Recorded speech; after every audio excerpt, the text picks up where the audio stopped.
Good evening, gearheads. Welcome to your Sunday night with Speed City. This is John Massengale. I am joining you from my home studio, as well as Jonathan Green from his home studio. Mr. Green, how is the new pad? The new pad's good. I'm liking it. I decided to move closer to the producer so I could get a better reception.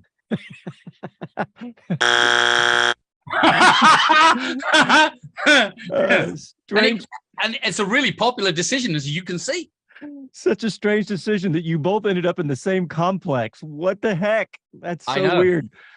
Well, anyway, hey, we got a great show tonight. I want to go over what we got. We have we got Bob Varsha, who was in Berlin, still in Berlin for the Formula E. He was doing Formula E for CBS over there. So great gig. That's good. I'm really happy. Yeah, that was a good gig for Bob. And we had a nice long chat with Bob and very fun. Bob was a little more festive than usual, so you'll get to hear all about that. And I'll have to send him some Bacardi Breezes. And yeah, so we're going to talk some Formula One news. We got a couple of races on the finally coming up, including Miami. Super excited about that because we're going to be deeply involved in that one. Is it a new season of Formula One? Well, yeah, it feels like it, doesn't it? What the heck? I thought Verstappen canceled the rest of the season because he didn't like the new rules. And speaking of Formula One, we have the American who's probably the closest to reaching Formula One after Mr. Logan Sargent. That's Jak Crawford, because Chris Medland caught up with Jak about a week ago for a wheel-to-wheel show. And so we've got most of that interview. We don't have all of it because you have to go to the wheel-to-wheel podcast to get the entire interview, but we got a nice chunk of it. It's a really good interview with Jak Crawford. Really excited about that.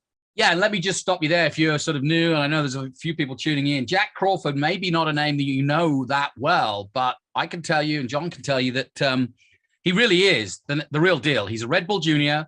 He's been in Europe for a lot of his teen years.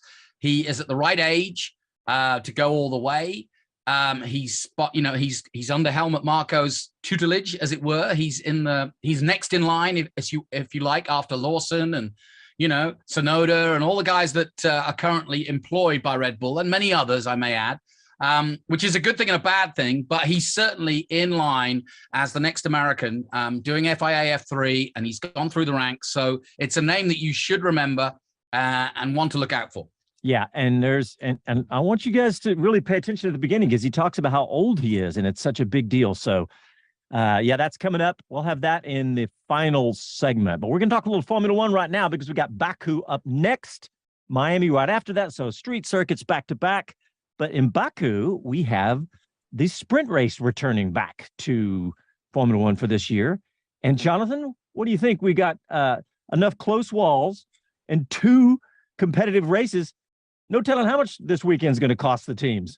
Well, and also a change to the rules whereby,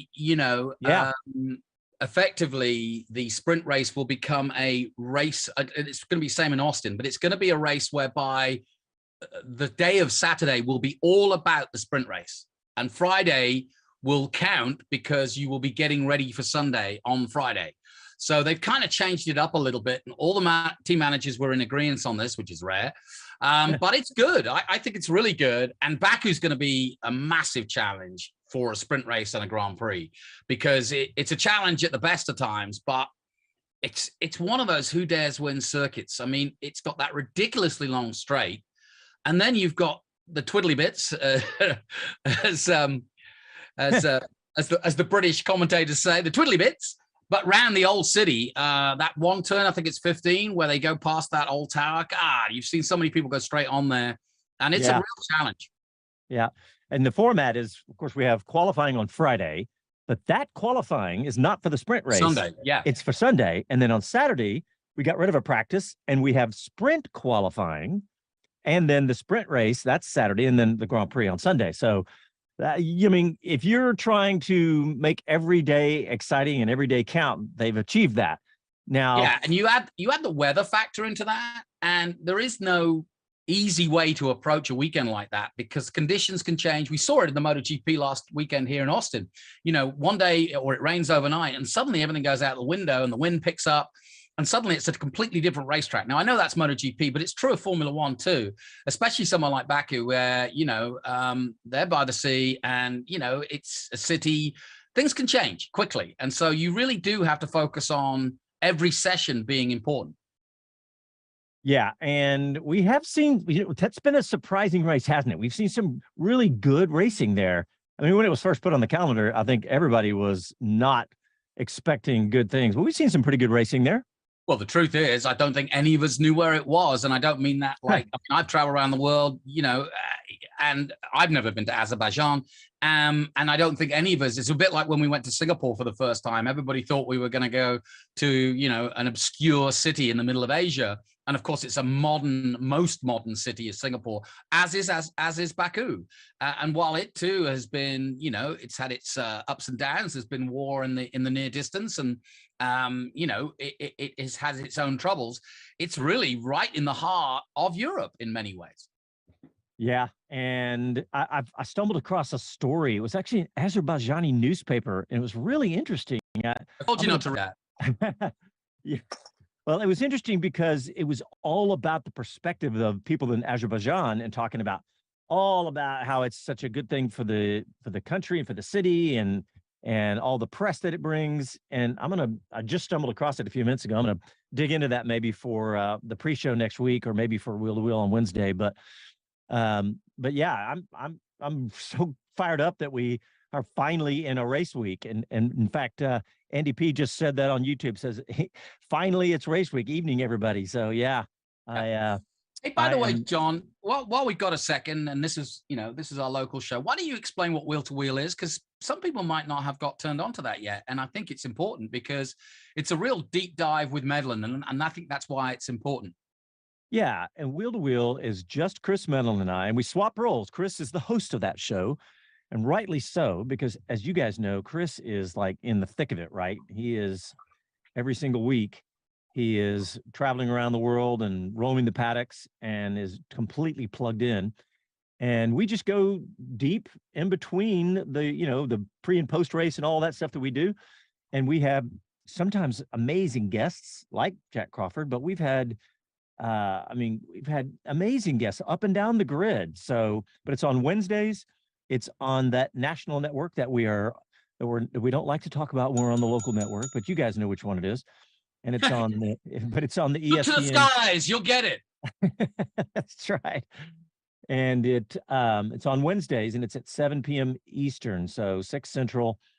And you know what I like about that show? Available as a podcast too. Yeah. When we use Chris Medland on a Grand Prix weekend and we speak to him after the race and before the race, it's great. But when we have a controversial race like we've been having in the last couple of races, there's still a lot hanging in the air. We don't know the decisions. And it's, we kind of leave with a bad taste in our mouth sometimes because the stewards have messed it up again, or we're not happy, or the drivers are fed up with whatever decisions have been made. And by Tuesday or Wednesday, there's sort of a voice of reason when Medland comes on, because he's like, yeah, I stayed till Sunday night and I spoke to him, and it's kind of cool because you get a sense of, everybody's cool their jets a little bit, and you get a sense of an understanding. I mean, Chris wrote a great article last time out after the last Grand Prix about Australia, about how, actually the stewards made all the right decisions, even though it seemed farcical to finish under safety like we did. In the end, actually the stewards made all the right decisions, but it was only in the cool light of day, i.e. Wednesday, that you got that. And that's why I think it's an important show. Yeah, well, thank you. And all right, well, let's get our first break in. And when we come back, we are going to talk to Mr. Varsha. You're listening to Sunday Night with Speed City. Back after a quick break.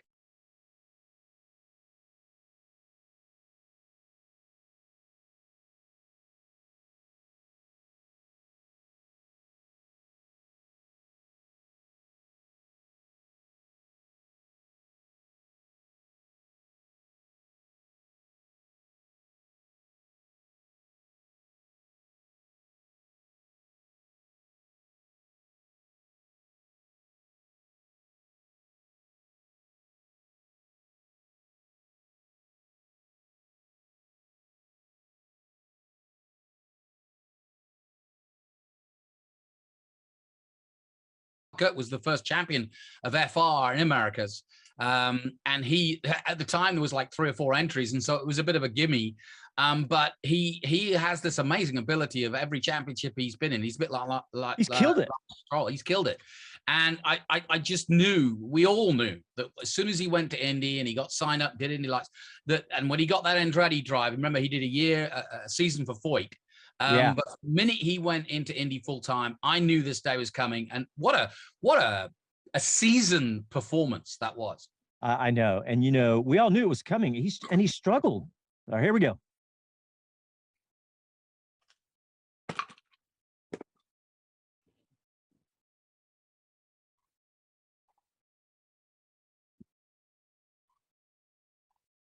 Hi, this is Max Verstappen, and you're listening to Speed City. Welcome back to the fastest hour in radio, Speed City.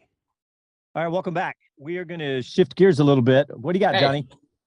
Yeah, talking to Max Verstappen, a man in my neighborhood, I'll keep his name unidentified, a bit like the producer, because I like the anonymity. But I saw Max Verstappen's plane at Austin Airport. Really? Yeah, he took a helicopter ride to the track and took a picture of Max's when? Jet. I think it was last year. Oh, okay. Cool lads, though. It's like a 20-seater, Bombardier. Cool. I don't know. I don't know what it is, but man, it had his insignia on the back, and it was definitely with the orange and very cool. That's cool. I'd like to go somewhere on that with Max and Mazepin. I was just gonna say Mazepin. Yeah, let's go to Moscow with Max and Mazepin. I was telling him that story, like, yeah, you haven't been to Moscow with me. Yeah. All right, we're gonna shift gears away from Formula One. We're gonna be back with some really cool Formula One content with Jak Crawford later. I say Formula One, Formula 2, but we're gonna go to this segment we recorded with Bob Varsha a few hours ago, because Bob is in Berlin for the Formula E, and we talk about Formula E and lots of other fun stuff. So let's hear this with Bob Varsha. All right, we're excited to welcome Mr. Bob Varsha from Berlin for the Formula E. Hey, Bob, how are you? I'm doing just great, guys. You'll have to forgive me if I lose my train of thought. We have wonderful after parties here in Formula E. And I wasn't going to go and drink champagne and talk to all the ladies and everything, but then I thought, what would Jonathan Green do? And it became clear. So I just went to the party and drank the champagne. So here you go. Off the old block, Bob. You'll make it. That's a little bit of information Bob hid from us before we started this recording. That's great, Bob. Of course, he is a journalist after all. That's right. If it's free, I'm there. Yeah. And I say, live life to the fullest. You never know. The stuff I picked up when people have loosened their jaw. Oh, that's fantastic, Bob. That's great. Well, I'm glad you made it back to the hotel. Yeah, well, they arranged travel right around town, so what a great city as well, Bob. It's really transformed, hasn't it? It is. It's a fabulous city. It's monumental is one word that comes to mind. Some of the architecture and things are great. Historic. I mean, when you go from the old East Berlin to West Berlin, and there's still sections of the historic wall that are still up. And one of my favorite things going back and forth to the track every day is we go by Checkpoint Charlie, and in a nearby lot are about, I'm guessing, 3 dozen Trabants. Do you know what Trabants are?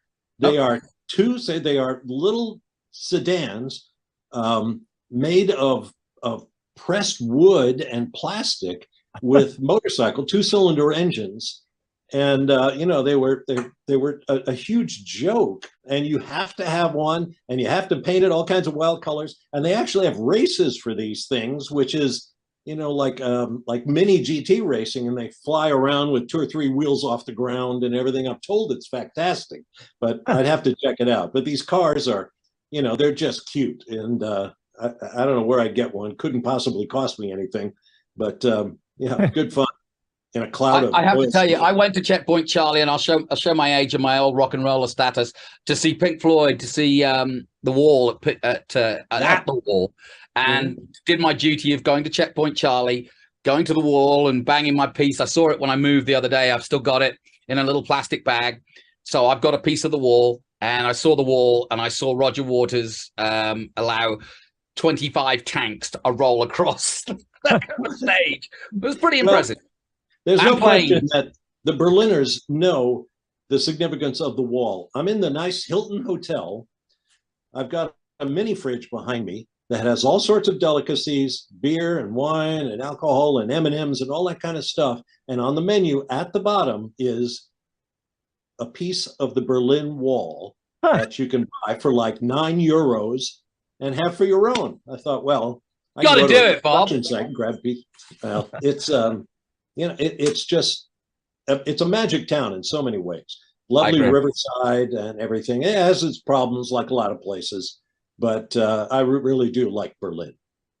Hey, Bob, before we get down to the nitty-gritty of the racing, I believe there were some protests. What were those? I'm presuming they're environmental protests, but what was the protest about? Well, I haven't seen the final investigation results. And for those who don't know, the second race of this doubleheader weekend this morning, the start was held up by a couple of protesters that climbed over the fence at the start as the cars were right on the starting grid, laid down on the track, and apparently tried to glue themselves to the racetrack. And that's kind of a thing over here. We've seen news reports of protesters trying to glue themselves to works of art in museums and things like that. I'm not sure what their point is. If they are environmentalists, you have to wonder why the hell did they pick Formula E? Yeah, why Formula E? It's like the last. Free. I mean, anyway, the crowd went nuts, and we had a huge crowd. German fans, I mean, they will sit through, the second coming of the Ice Age to watch a race because it rained hard this morning for qualifying, but they stayed.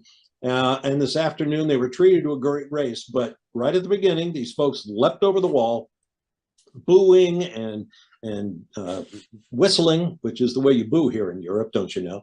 And they were dragged off by security. Now, I happened to be sitting in race control because I wasn't a part of today's broadcast. So Scott Elkins, the race director for Formula E that we all know through IMSA and all the other technical jobs he's had, he's now totally FIA.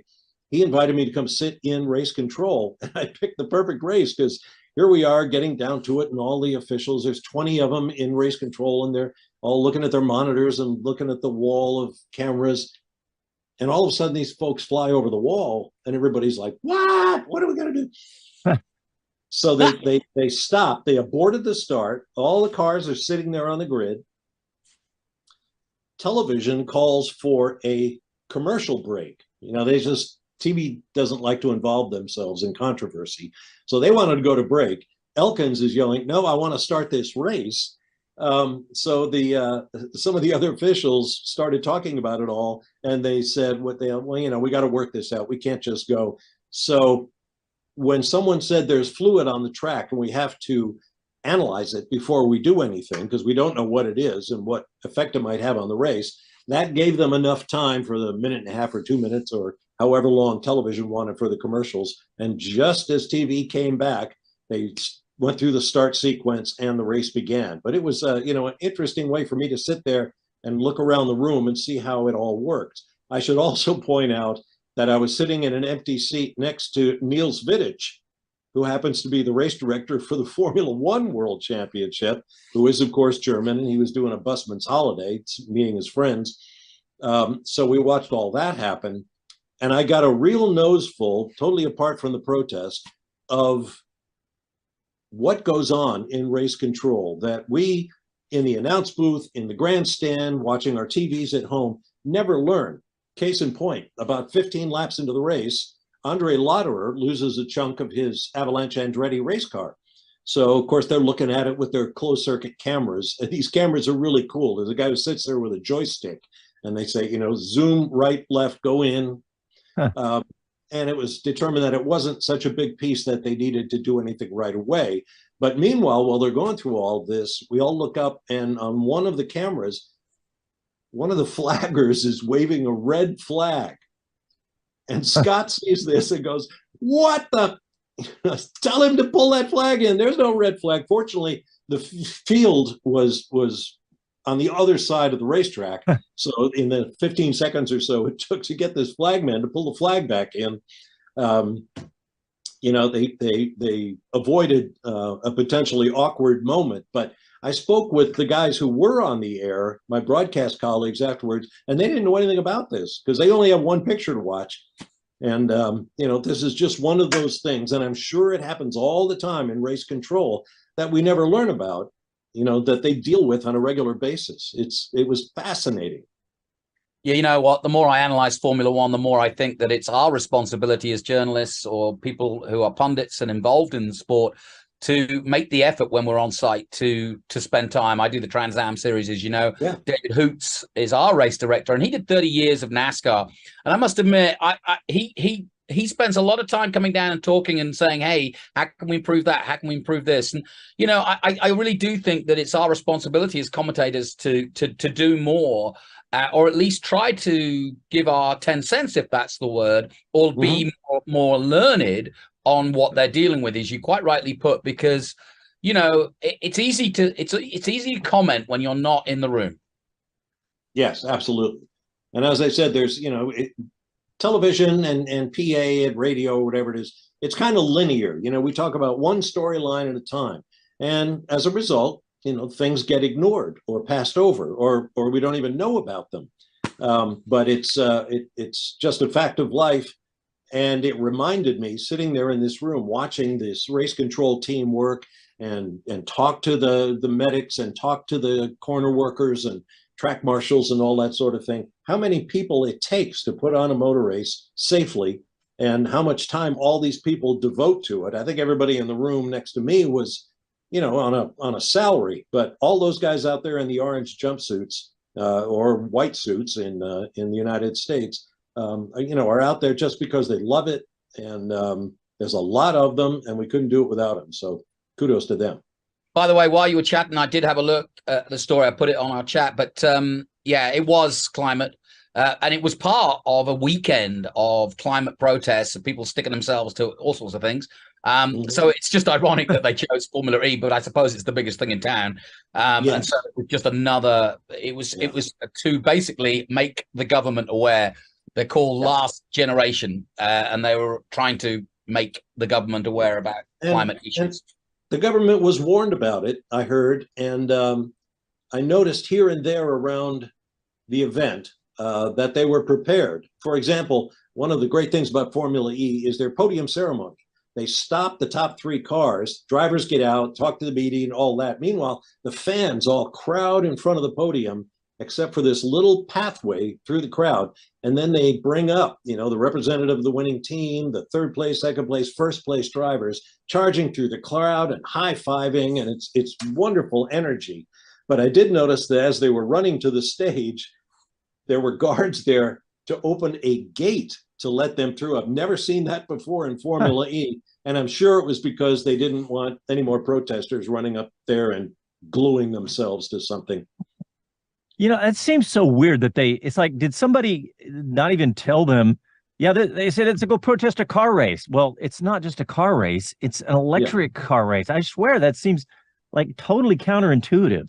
Well, we do use, petroleum products in our oil and lubricants. So, we can't say we're completely petroleum free, oil free, but it's we don't burn it. And they do fly out in jets to the next event, which is Monaco in a couple of weeks. But yeah, I thought that was probably just a bit of, misplaced enthusiasm. Call it what you will. Well, what about the racing today, Bob? Today, really fun. Yesterday, insane. This is a track that is really quick. It's on the concrete ramps of the old Tempelhof Airport, which was the site. It's now decommissioned, but it was the site of the Berlin airlift when the Allies, particularly the United States, were sending as many as 1,400 aircraft in a day, bringing the stuff that the people of West Berlin needed because they were landlocked in East Germany, except for the zones that was controlled by the United States, Britain, and France. And it's a great story. I mean, it's worth looking into. I actually flew into Tempelhof many years ago when I was working for ESPN, but they decommissioned the airport around 2000, I think. It's now a park, a beautiful park, The Wright brothers once flew. One of their first demonstrations of their flying machine was at the Tempelhof Airport in 1913, something like that. A place with a lot of history, a massive building designed by Albert Speer and built by the Third Reich. Space in the basement where they would build fighter planes for the conflict.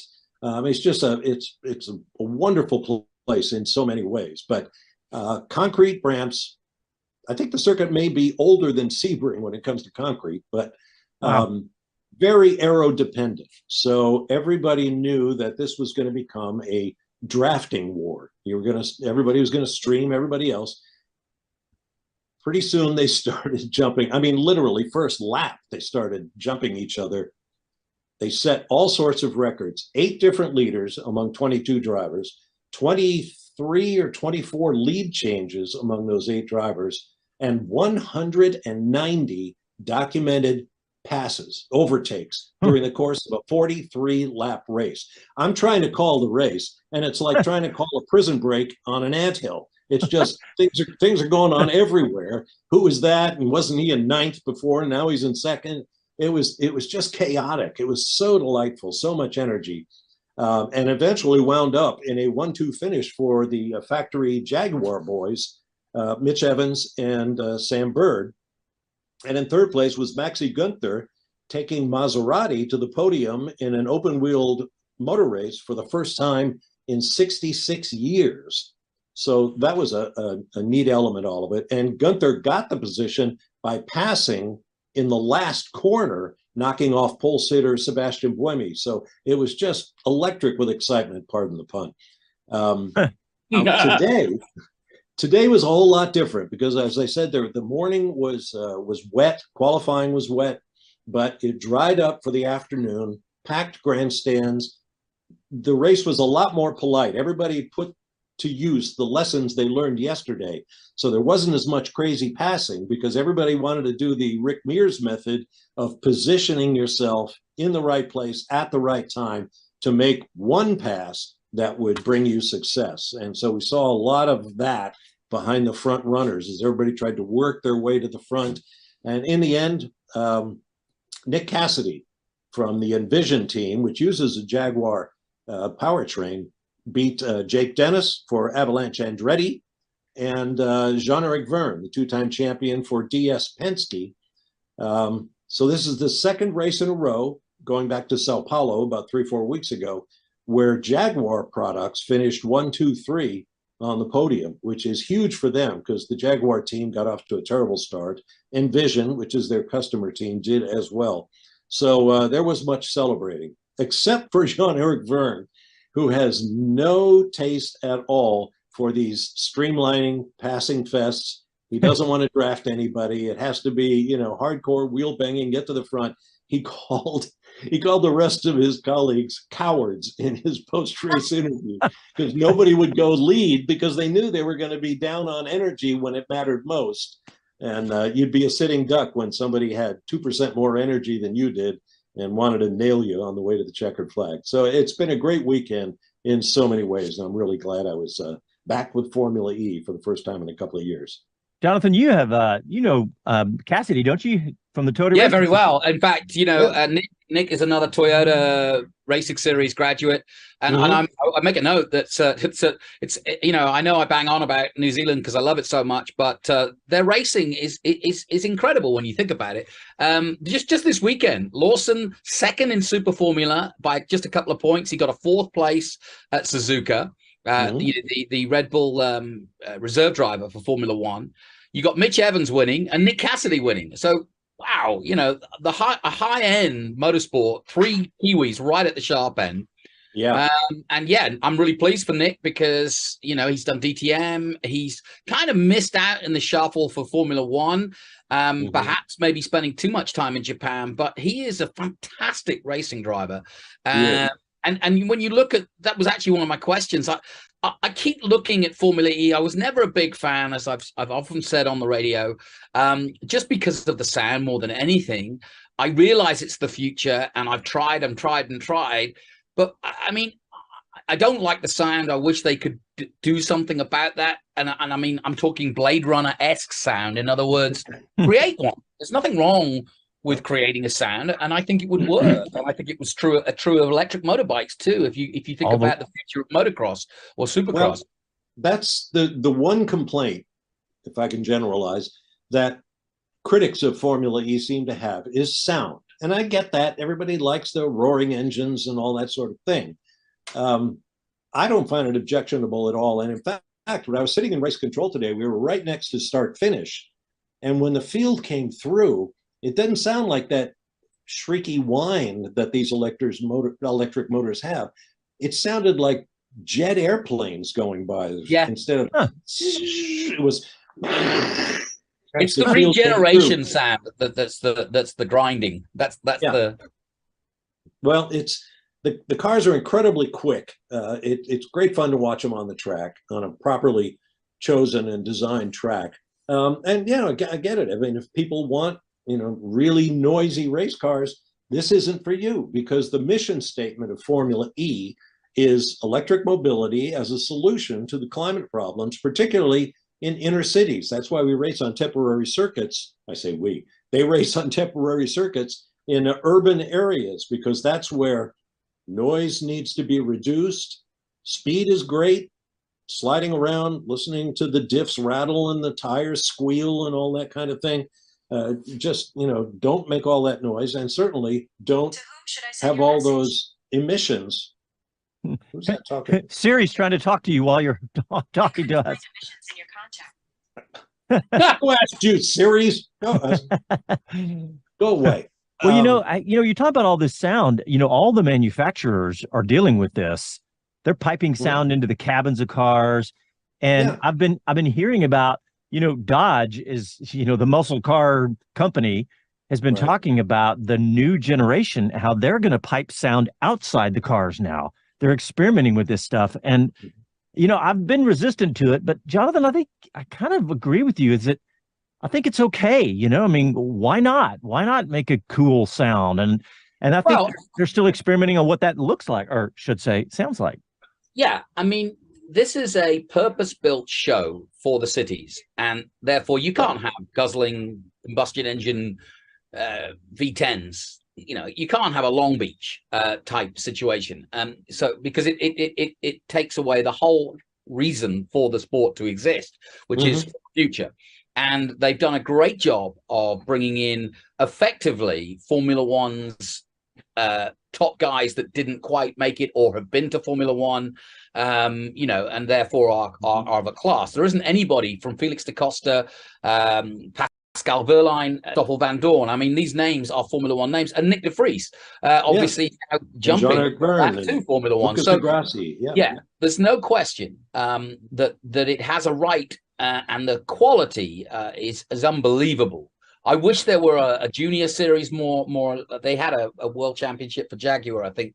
But I mean, and also for the manufacturers, when you see Penske and Andretti second and third in your first race, in your second race today, and then Jaguar and Porsche all involved, Maserati, I think it's great. I just wish, that there was, first of all, a feeder series to it, electric to it, that would see drivers coming in and forcing other drivers not to remain there for a long, Mitch Evans has been there a long time.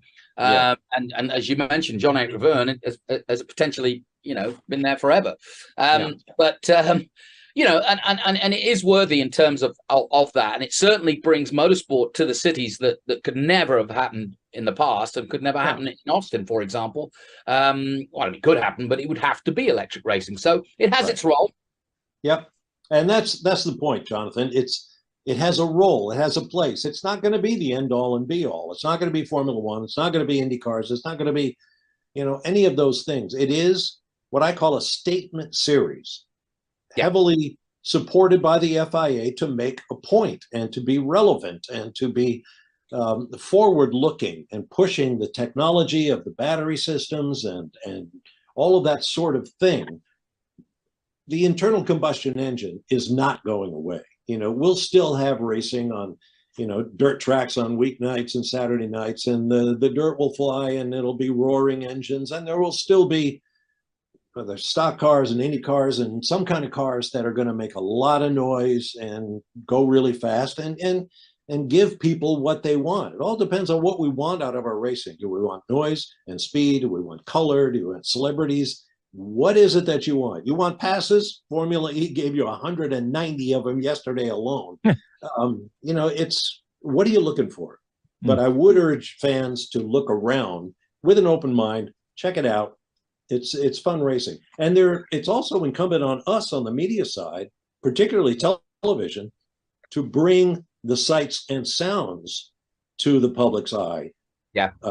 In a way that they really need if they're not going to be at the racetrack. I was speaking with one of our top executives from Formula E today and told him that sitting in race control, watching feeling the cars going by, they made such a spectacular noise that I had never heard before. I said, we got to locate some microphones down here so you can hear that kind of sound and make it loud.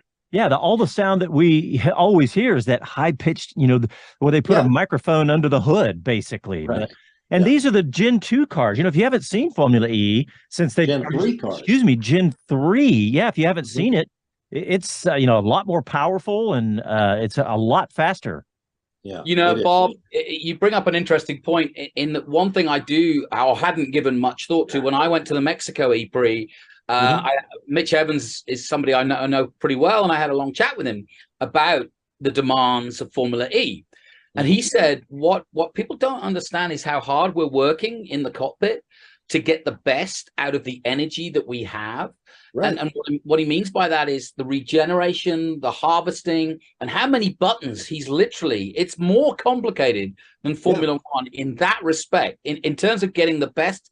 Like in your race today, Cassidy was avoiding the slipstream, but it was also the use of energy, a conservative use of energy, allowing him to stay ahead of the groups to not be overtaken. So there's a lot more to it, and I think again we as commentators, it's a part of your job, my job, and anybody else who gets involved to do that is to explain that to people. Yeah, it definitely is. There's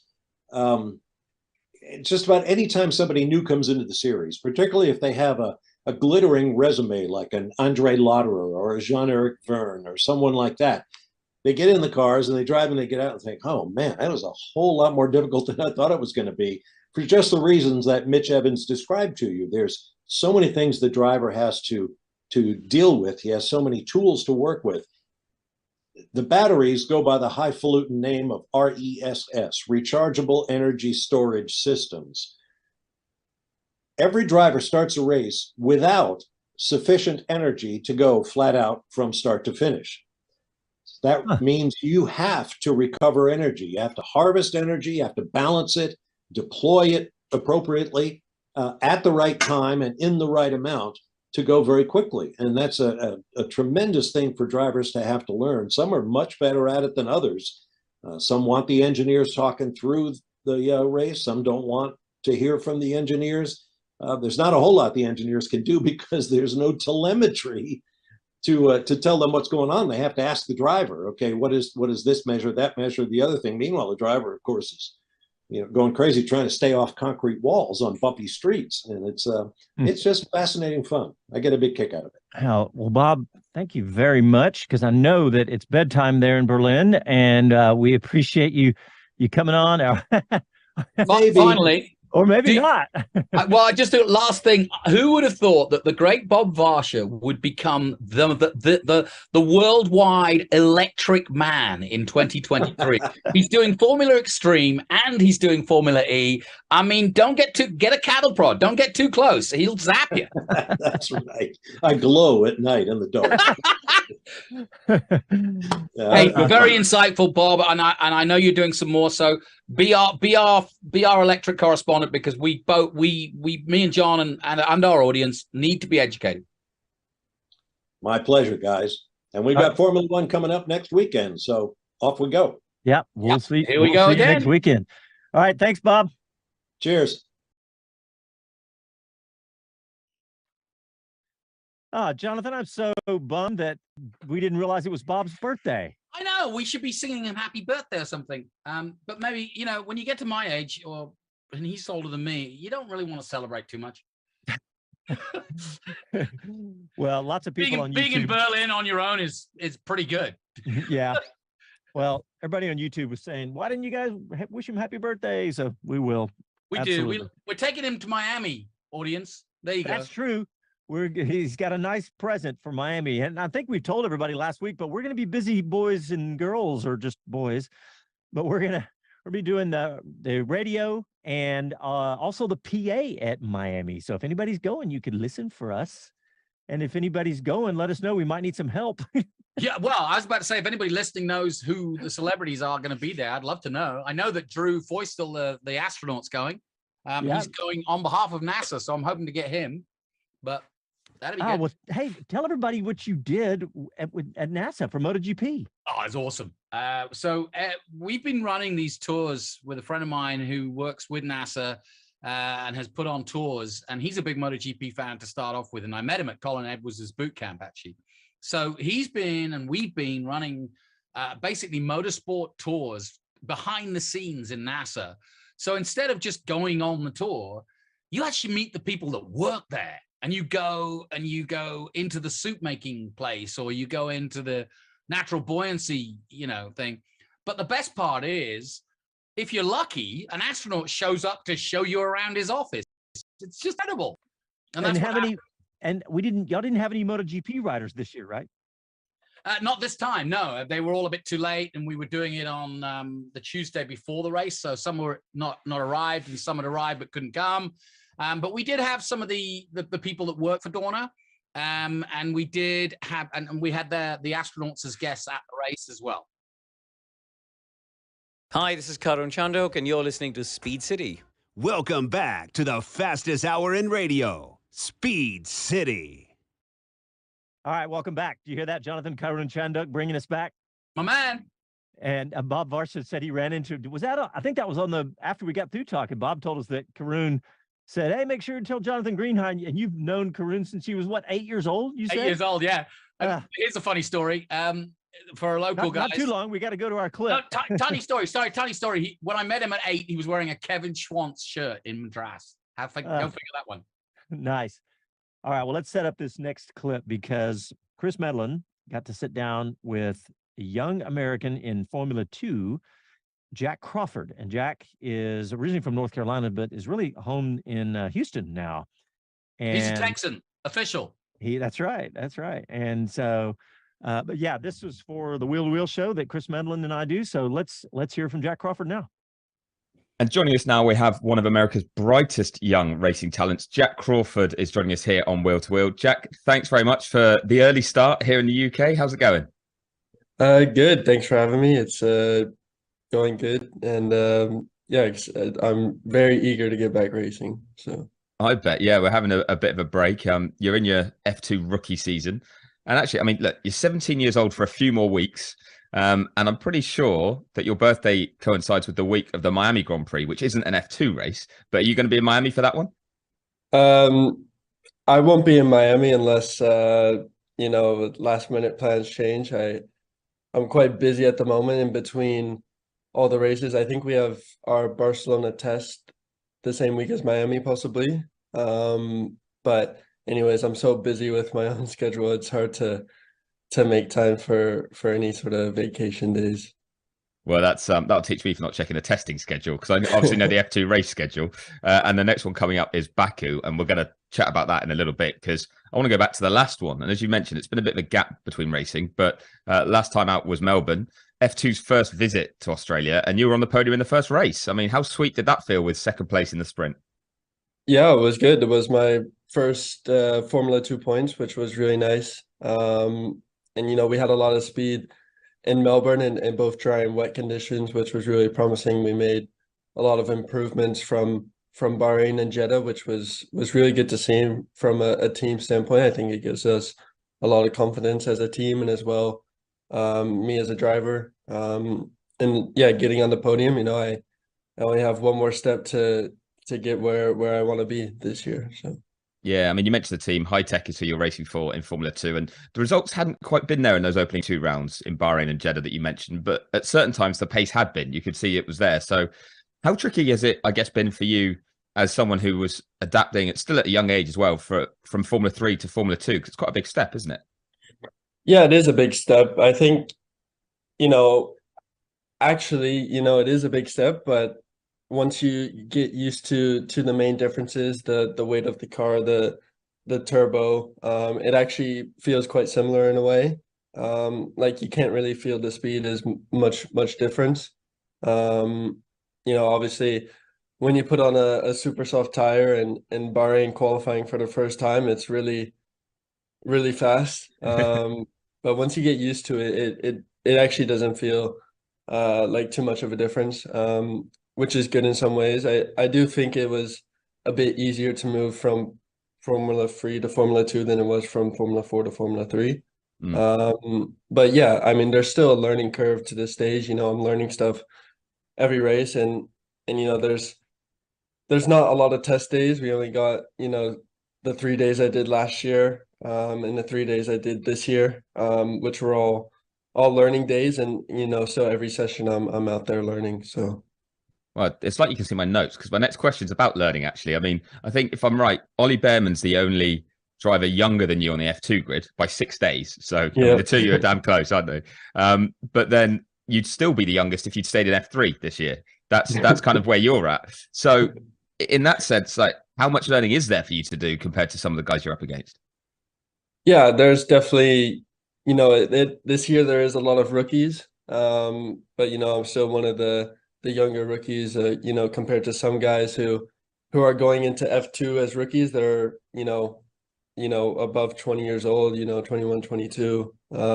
Victor and Arthur, for example, they're a bit older. But, it still is difficult. We have a lot of good guys in F2 that have a lot of experience, Theo Poucher and, all the guys in their second year as well, which are doing well. So, people with the 3 years plus experience are obviously going to be fast no matter what. And, the guys in their second year are really quick this year. So it's definitely a really tough field. So. Yeah, I mean, I think Ralph Boschung's close to 100 races in Formula 2. I'm a big Ralph fan because he flies stunt planes in his spare time, which I think is so cool. But yeah, he's been around for a while, so you can see some of the experience you're up against. But you got good experience last year in terms of in Formula 3 in your second year and your first full season in F3. You were in the title fight, weren't you? And it did kind of fade towards the latter part of the season. So what did you learn from that? What sort of stuff has helped you develop over the last 12 months? Yeah, I think, speed was never the problem at the end of last year. It was more about performing and keeping a cool head when it mattered, which is where I think it sort of fell apart in the last 3 rounds for me. Although, I did have the outright pace in all those rounds, which was obviously there. So that was never the problem. It was just about performing under that championship sort of pressure at the end of the year, which I don't think I managed very well. But coming into a new season, fresh start in Formula 2, it's good to sort of have not that much pressure, although I am able to manage the pressure a bit better. Yeah, I mean, we talk about it, and I've mentioned your age a couple of times, but you started last season as a 16-year-old racing for a world championship or a championship on the calendar that is supporting Formula 1. And to put it into context, I mean, your time advantage you have over everyone, I think you're over 4 years younger than Logan Sargent, who stepped up to F1 after 1 year of F2. So it's the fact that you kind of have, dare I say, time on your side in that sense, taking the pressure off at all, or are you just impatient to keep climbing? Yeah, it's a bit of a weird feeling because, I've raced, I've raced the same guys in F3 and F2, and I've been on the same sort of path as them. I've raced the same guys in F3, I've raced in F2, and they're older than me, so it feels weird that I could do another 3 seasons in F2 and then I'd be their age, which is a bit weird to think about.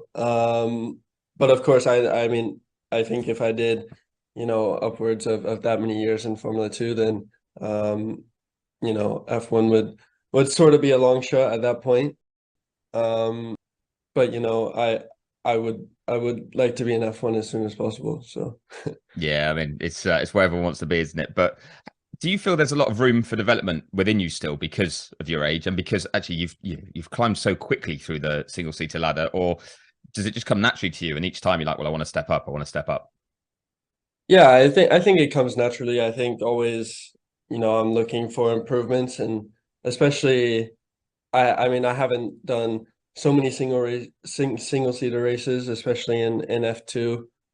So it's like every time I'm just getting better and better. I think from my side, there's still time to gain in race and in quality performance, which are the two main factors. So then I always got something to work on. I think there's always room for improvement. So yeah, I'm always looking for more.